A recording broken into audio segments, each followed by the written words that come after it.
அதிசயங்கள் செய்த அவர் விசுவாசிக்கிற ஜனங்களுக்கு அவர் வழி காட்டுகிறவராய் இருக்கிறார். அவருடைய வழி எப்படியான வழியாய் இருக்கிறது?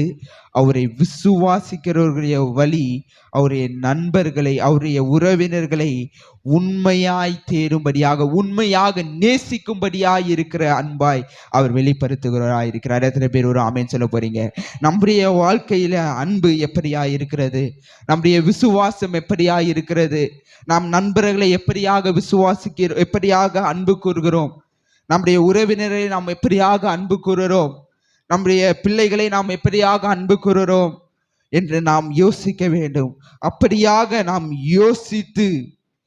யோசித்து நாம் வழி நடந்தோம் என்றால் நம்முடைய விசுவாசத்தின் கிரீடம், விசுவாசத்தின் நம்பிக்கையின் கோட்டை, அவன் வழி நடத்துகிற பாதை, அந்த வழி நடத்தும் போது அவருடைய அன்பு நம்முடைய